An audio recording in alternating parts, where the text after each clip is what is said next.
Well, hello there everybody, and welcome back to another episode of An Ecologist PLays, a channel where we get to play games and talk about nature. And we are back in Avater Frontiers of Pandora, as you can see. And we are just moving back towards the Sailfin Goliath, which is just chilling over here in its garden.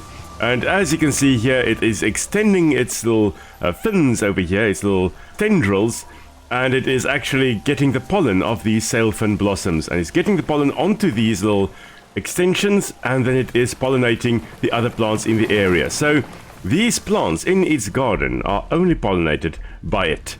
Now I'm not sure whether this is a mutualistic relationship or not, because obviously the plants benefit because they get pollinated by the Sailfin Goliath over here, but I'm not sure what the Sailfin Goliath gets out of it. Maybe some nutrition. I mean, if you're looking at pollinators, overall they would need to get some kind of reward for that which they do.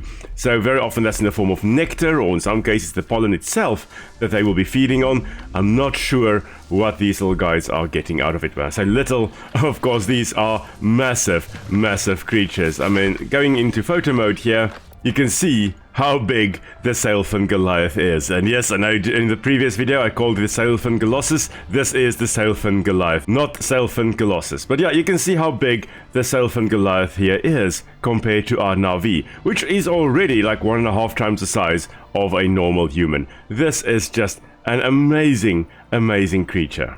But it seems to just be grazing on the grasses in the area here, or well, most likely feeding on the lichen on the ground here. And it is in fact not eating the sailfin blossoms over here.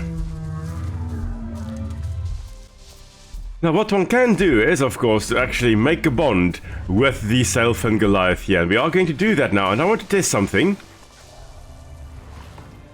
So by doing this, we are now hopefully going to be able to walk among all the other creatures without them chasing us. Now we already have the Pandoran Harmony Apex skill, so we already are not going to chase the normal grazers and stuff away, but we are going to go and test something to push it to the maximum, to see whether we are in fact completely invisible to the other creatures in the area, including the predators. So let's go see.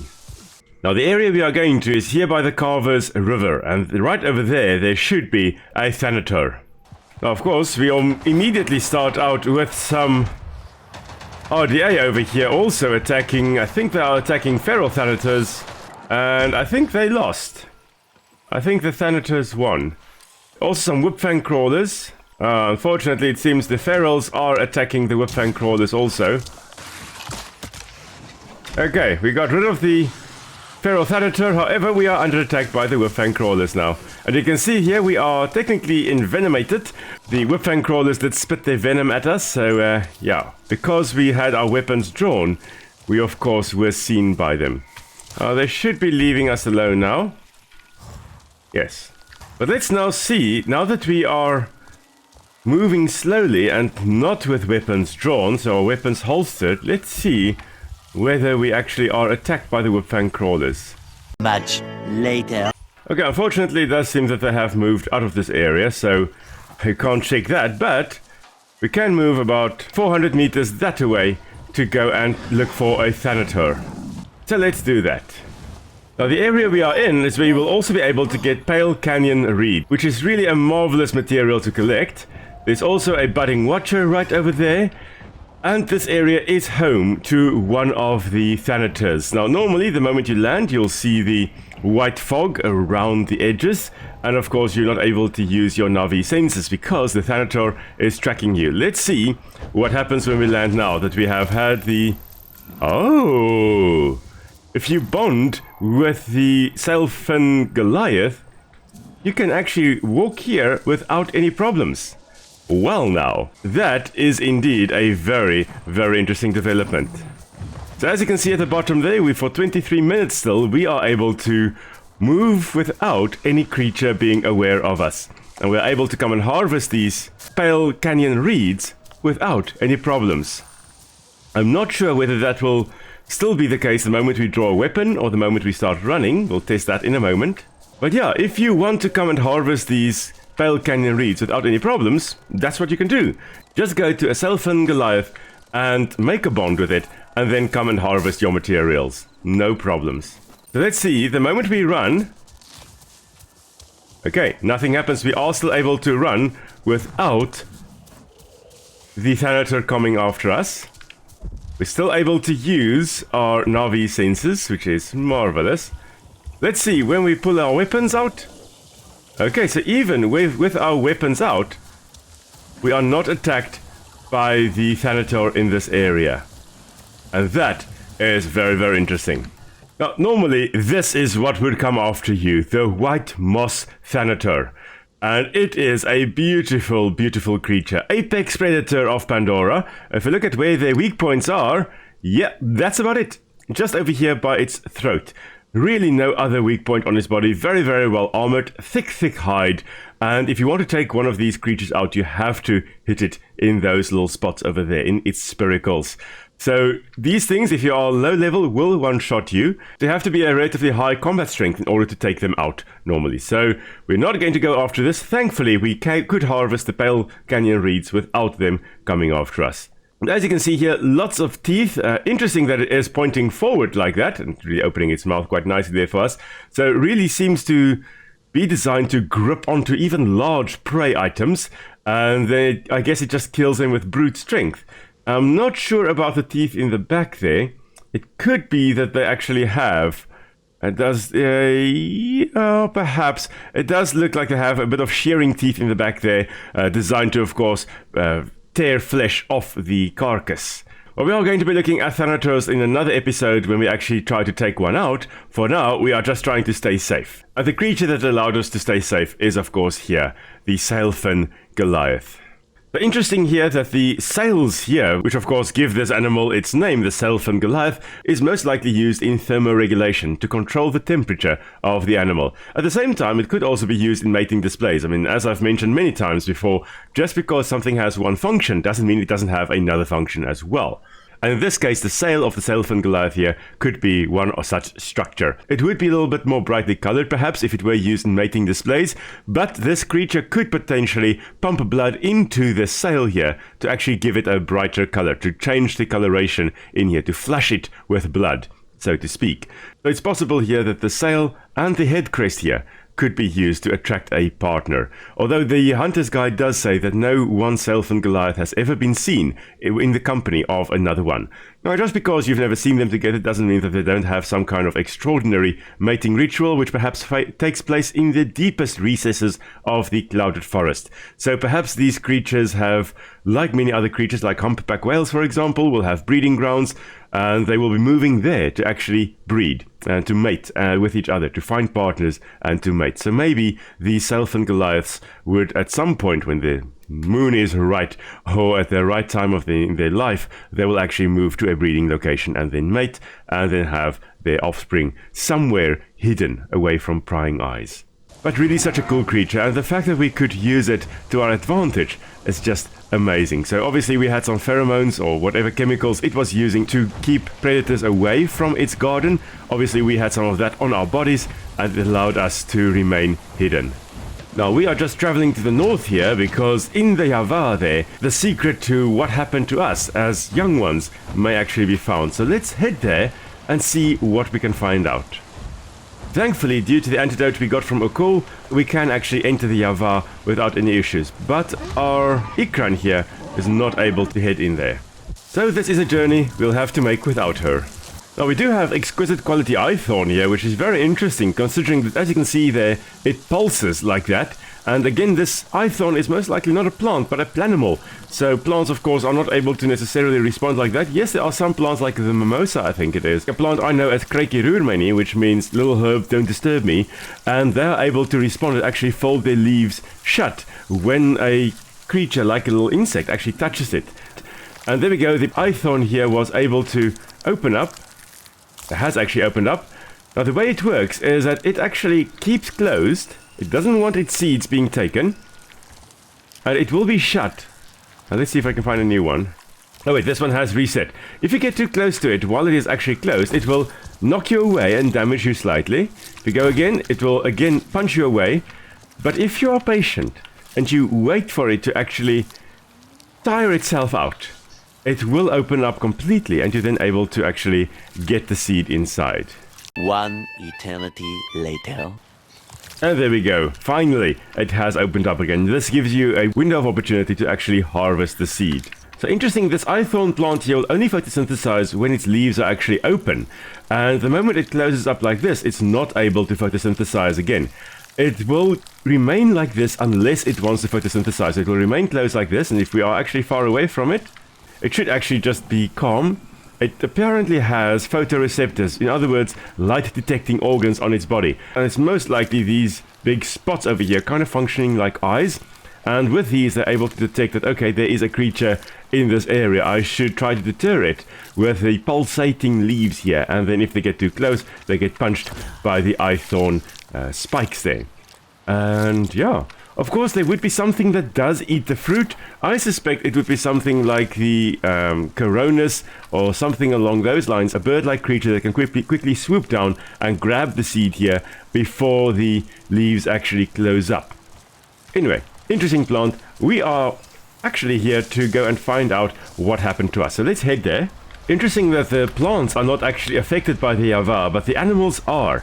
So I don't think you'll find any animals actually in the Yavar here, but you will find a whole bunch of plants still. So very, very interesting. Now I believe there is a very urchin-like plant / animal that also grows in this biome, in the scarlet thicket biome, but it is not found in this area with the Yavar. You'll only find it in this section over here. So we'll have a look at that, I think, in a moment. For now, let's head in here. Now, interesting that although there aren't a lot of animals here, there are kite mantas. Very interesting. So the kite mantas, it seems, are not affected. Oh, and mere deer. Huh. There are actually quite a few animals here, surprisingly. I thought this area is relatively animal poor. But it seems there are some mere deer here, and there are also some kite mantas, and there are some moon scarabs. There are surprisingly quite a few animals here. But I don't think there are any predators around. So we've got the black box here. There was some crash here from an aircraft heading away from Tapcon 1. Hey, Nor? Did you find Tapcon 1? No. It's a very old RDA crash site. But the Scorpion also had the Tapcon 1 logo. This must be where Seul got the RDA crate and took it back to his workshop. It means the facility, or whatever it is, must be nearby then. You have to find it. Yeah, I managed to get coordinates from the black box. I'm on my way there now. I'm scared. What do you think it is? Memories of my childhood fade more each day. But that name, Con 1, is seared into my nightmares. One thing is certain, nothing good happened there. So we are probably in for an emotionally challenging time. Now, of course, here we've got a mere deer, being the typical woodpecker deer that it is, and actually hammering the ground to get the grubs and stuff inside in the ground here. And now we are going to head a little bit deeper into the Yavar. But before we do, I do want to go and have a look and see if we can find the blood urchins. Oh, feral Thanator.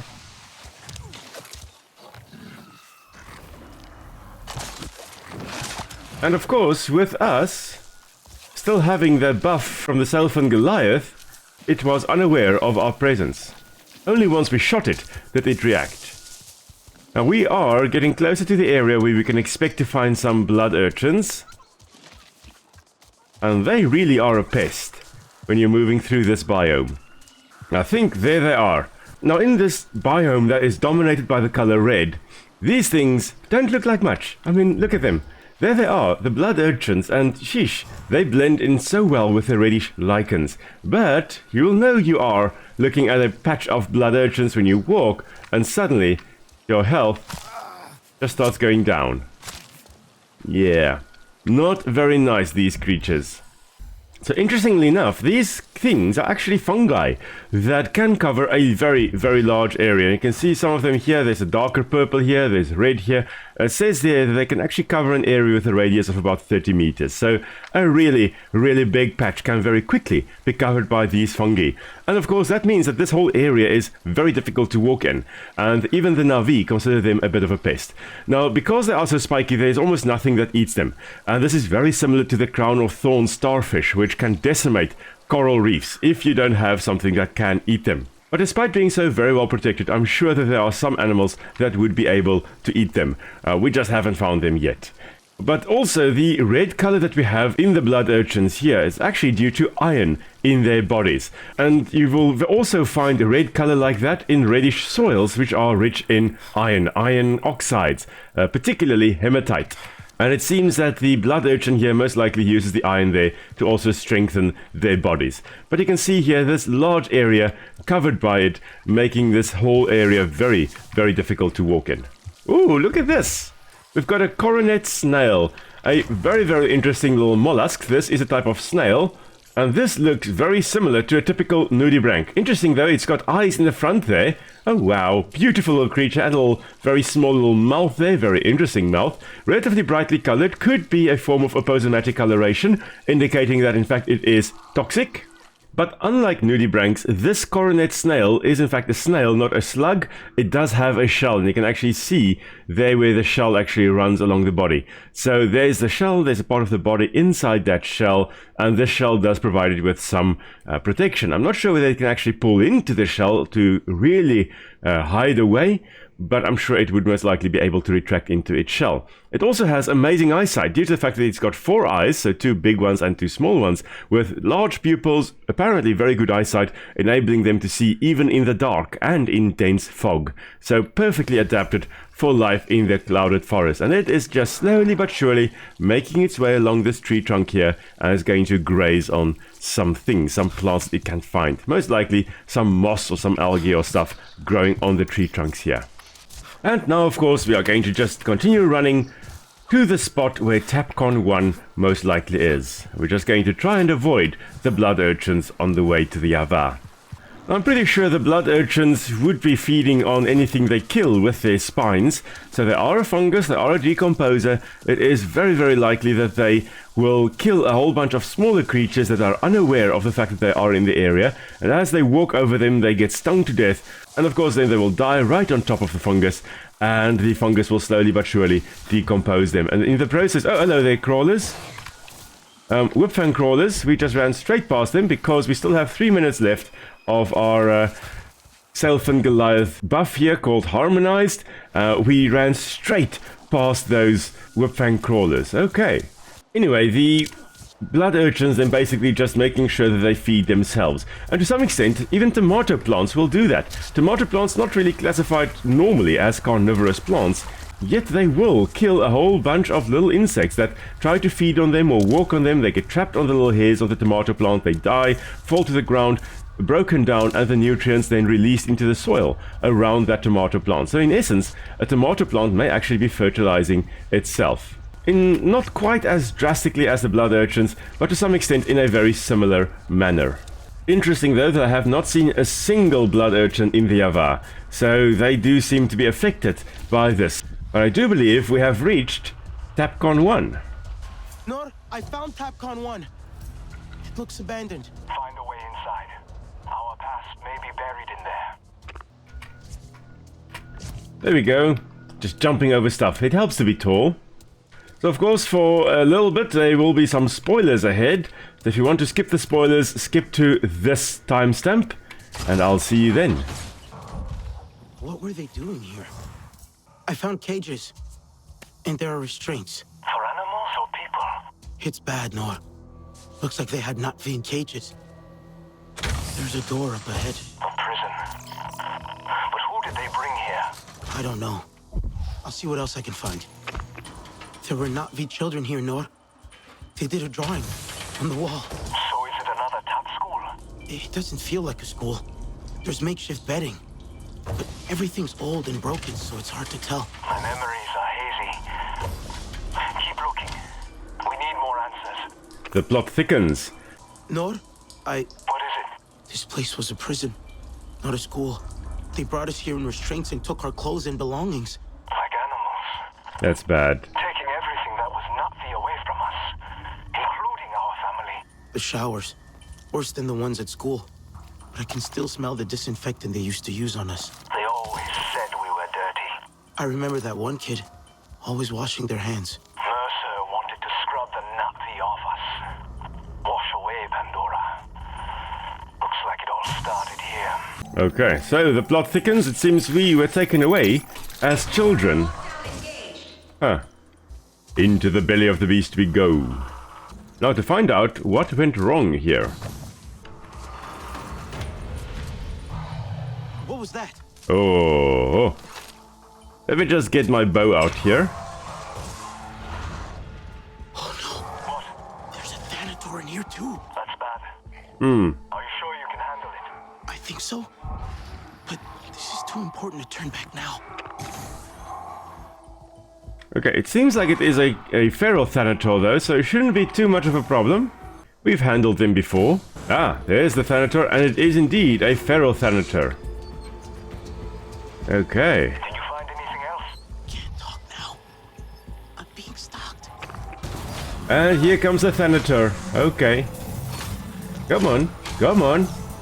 I know you want to get to me. You got my bow ready. Oh, where did the Thanator go? Oh no. Ah, there they are.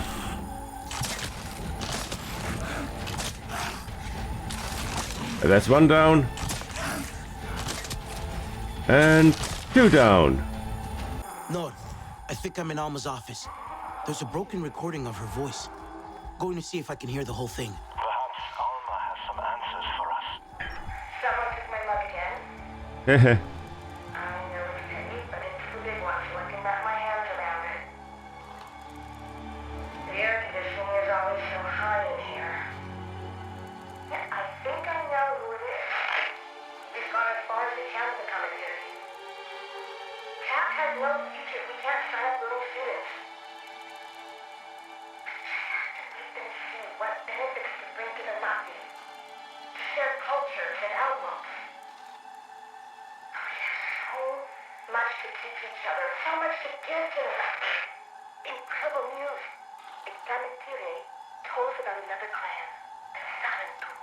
Not much is known at this point, other than they are nomadic. We'll update when we get more intel, but yes, we're about to make first contact with the Sarentu. We've been told by our connectivity contact it will be at a location southwest of here for the Sarentu moot. I'm so excited to meet them and welcome the children to our school. Not sure is leading the party. I think I should be there. He's not sure. We'll see. I don't know where my next log is. And there we go, there are some RDA over there. So it seems that the Sarentu, which of course we are, were gathering at the Sarentu moot. And there was some Kamitire contact who told the RDA that we were going to gather there as a tribe. So, now we're just going to systematically remove all these guys. Come on, walk closer.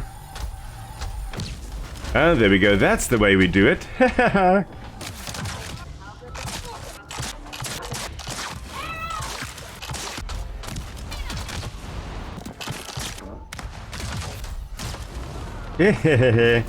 think that's everyone. Thanks for coming and goodbye. That place was awful, Lord. I'm sorry you had to be there alone. But we needed to know. Alma left some old audio diaries. She also mentioned a meeting place called the Sarentu Moot. The Sarentu moot. Alright, but that is what we're going to be doing next time. We're going to go to the Sarentu moot and find out what on earth happened to us. So, thank you very much everyone for joining us in our little adventure here. Hope you learned something new. Hope it was interesting enough. And then we'll be back. Nic and I will be streaming again on Sunday. We will let you know what it is going to be that we are streaming. Will most likely be Ark Survival Evolved, as we didn't stream last week. And then the week thereafter will of course again be Avatar Frontiers of Pandora. So until next time everybody, stay safe. We'll see you all soon. Bye.